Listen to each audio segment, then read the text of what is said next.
The moment the contract hit the counter, the entire diner froze. Conversations died mid-sentence, forks hovered in midair, and the steady hum of the ceiling fan suddenly felt loud. He stood tall in a tailored navy suit, eyes sharp with arrogance, voice slicing through the quiet. "If you're so smart, then translate it," he said, mocking, daring. Across from him stood Nina Clark, 23, apron stained with syrup and sweat, hair pulled back in a no-nonsense bun.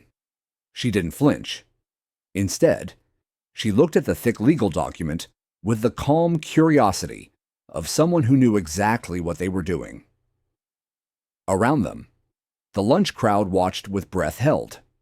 They saw a waitress. He saw someone to belittle. But Nina saw right through the bluff, saw a man desperate to make sense of something beyond him, and with one breath, one glance, she was already 5 steps ahead of him. Nina Clark's life was built on grit and grace, anchored in a modest apartment just off Boulevard in East Atlanta.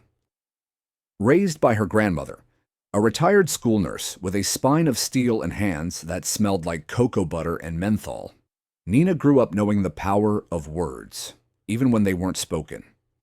She had dreams once. Big ones. A full scholarship to Howard, pre-law, and a seat on the dean's list by her second semester. But life doesn't always move in straight lines. When her grandmother's kidneys failed, and hospital bills began piling up faster than tuition notices, Nina made the call. She withdrew and started waitressing at a diner down the block, woke up at 5, studied on her breaks, and read law journals on her phone behind the register. Most folks only saw the apron and the tired eyes, but behind that name tag was a legal mind sharper than most junior associates in Midtown. She kept a worn binder of ideas for an app. Legal basics for everyday people, broken down plain and simple. She'd sketched half the interface on napkins, refined it during overnight bus rides home. She hadn't stopped dreaming, just adapted. The fight was still in her, buried beneath plates of fried catfish and the buzz of fluorescent lights. She didn't have a title or a desk, but she had clarity, focus, and a fire that refused to die. Nina wasn't waiting for someone to open a door. She was building her own, hinge by hinge. Victor Langston didn't belong in a place like Edie's Diner, not with his custom shoes tapping on cracked linoleum and a Rolex catching the light from a dusty ceiling bulb. CEO of Langston Dynamics, a tech empire worth north of $9 billion. He usually commanded glass boardrooms and private jets, not chipped mugs of decaf and laminated menus. But that day, he walked in, jacket unbuttoned, jaw clenched, and a storm swirling behind his pale blue eyes. His legal team had just botched a merger that could have crowned him the undisputed king of enterprise AI, and he needed to cool off, think, brood, rewrite the future. He took the corner booth, scowled at the contract in his hands, and barely noticed the waitress who dropped off his coffee. That was Nina. She saw the mess of red ink in the margins and made a quiet comment about wrestling with a bear. Victor didn't laugh. He didn't even look up, just muttered that it was legal work and way out of her league. But when she said she might understand it, something in him snapped. He was tired, on edge, and needed to feel smarter than someone, anyone. So he challenged her. Sharp and loud, paper slammed on the counter like a dare. In his world, respect was reserved for suits and credentials. A waitress pointing out loopholes was a threat. Victor didn't know her story, and at that moment, he didn't care. He just wanted to put her in her place. Nina didn't flinch. She picked up the contract like she'd done it 100 times before. Steady hands, eyes locked in. The crowd in the diner had gone still again, a hush spreading like someone had pressed pause on the world. She flipped the first page, then the second, her brow tightening just slightly. Victor watched, arms crossed, expecting a bluff. But Within minutes, she pointed to a paragraph halfway down the third page. Her voice was calm, almost clinical. Here's your problem. If the partner's stock drops even for a single day, they can pull out with no consequences. That word, temporary, gives them the out.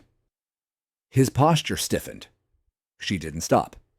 And here, this escrow clause, you're locking in $500 million with no scheduled release, no performance triggers. That's leverage, not collaboration. The tension thickened. Somewhere in the background, a fork clinked against ceramic. Victor leaned in slightly, his voice no longer mocking. "Where did you learn this?" he asked, the edge in his tone replaced by something that sounded like caution. Nina looked at him. No arrogance, no anger, just truth. "I used to study things like this before my life got turned upside down. I didn't stop learning. I just had to start doing it behind a coffee counter instead of in a classroom." He didn't respond. Not at first. He just looked at the pages in her hand, then back at her, slowly realizing what he'd underestimated. Not just her knowledge, but her presence, her clarity, her fire. Victor showed up at Edie's again the next morning.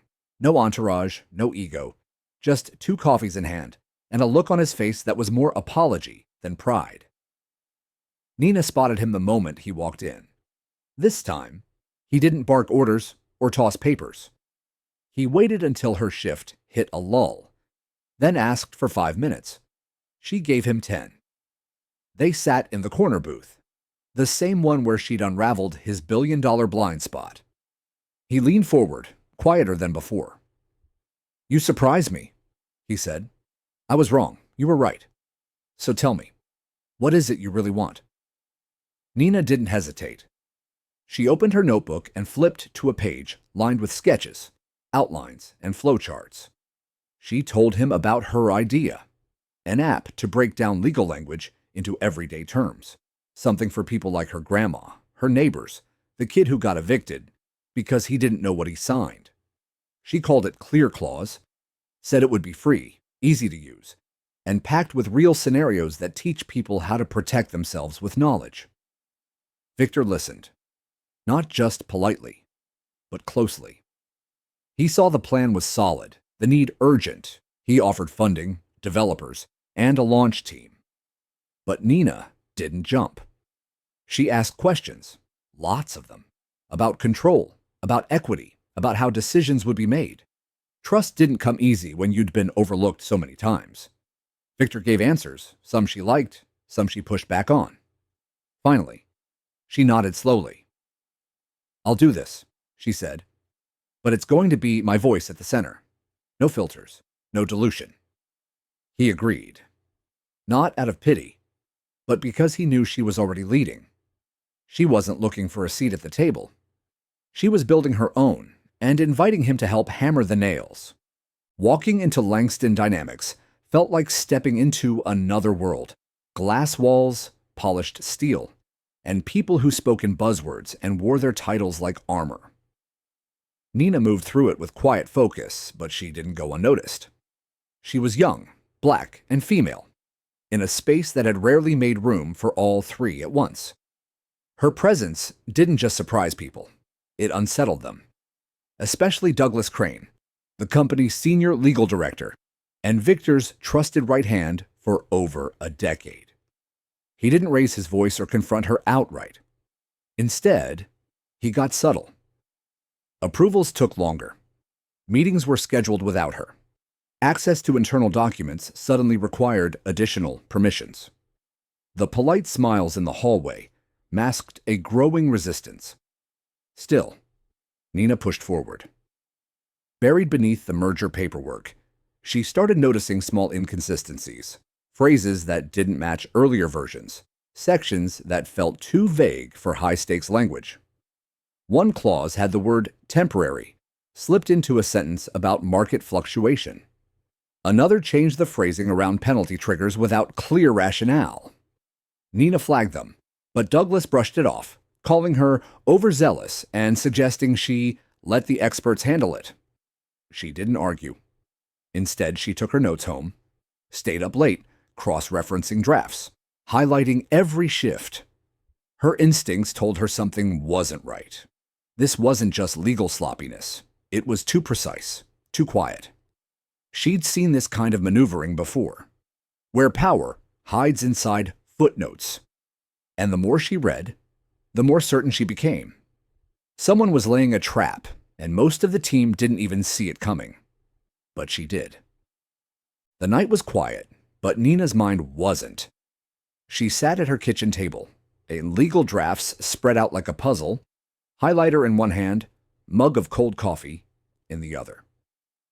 Her little brother was asleep on the couch, her phone buzzing occasionally with news alerts. That's when she saw it. A single word, buried deep in the merger agreement, under Schedule F. Temporary. It hadn't been there before. That one word gave the partner company the power to walk away from the deal if Langston's stock dipped, even for just a day. No penalties, no consequences. A trap dressed up in corporate speak. She triple-checked it against earlier drafts, her chest tightening with each confirmation. This wasn't accidental. Someone had engineered a quiet escape hatch.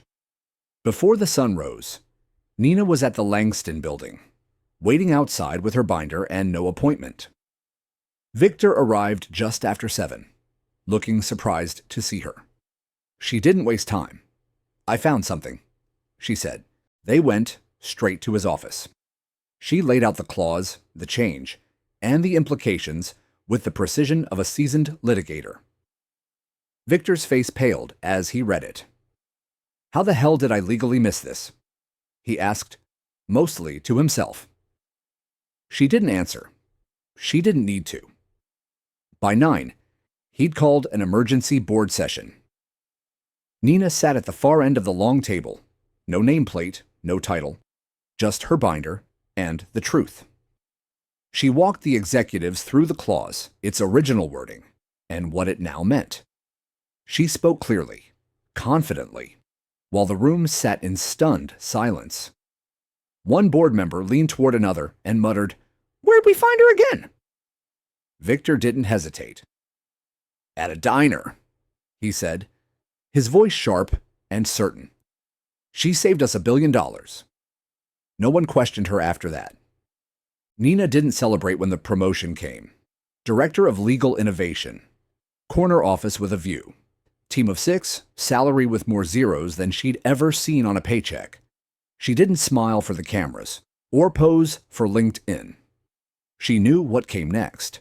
The media got wind of the story and ran with it. Some headlines called her a genius, a disruptor, proof that brilliance comes from anywhere.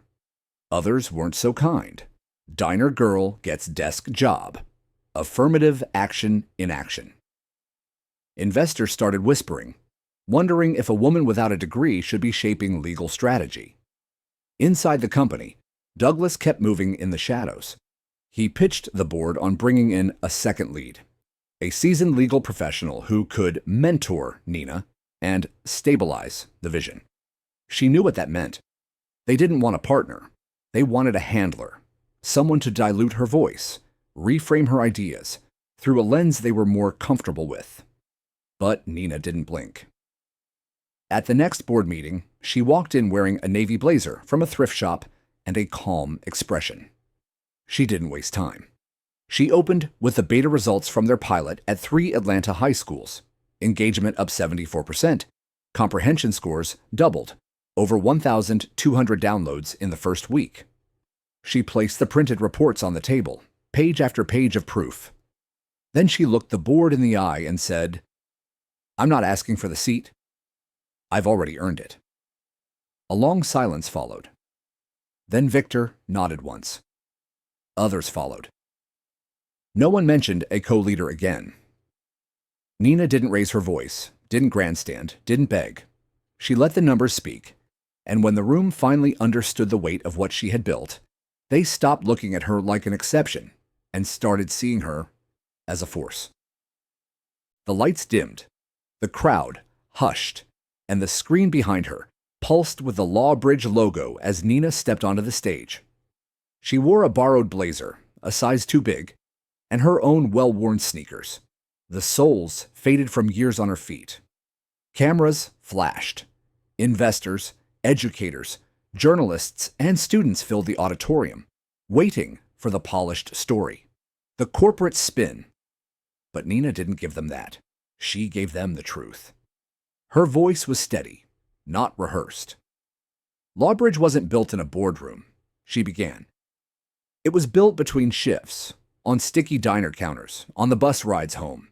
It's for the people who get asked to sign without explanation, for single moms staring down eviction notices, for teenagers handed a lease they don't understand, for workers told to trust the fine print without question. I was one of them. She didn't flinch. She didn't perform. She just told them what mattered. "This isn't about me," she said. "This is about making sure knowledge isn't something you need permission to access." The applause started slowly, then swelled. It wasn't polite. It was real. People stood, some with tears in their eyes.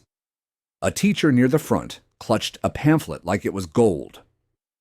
Nina stepped back, nodded once, and walked off stage into a future she had carved with her own hands.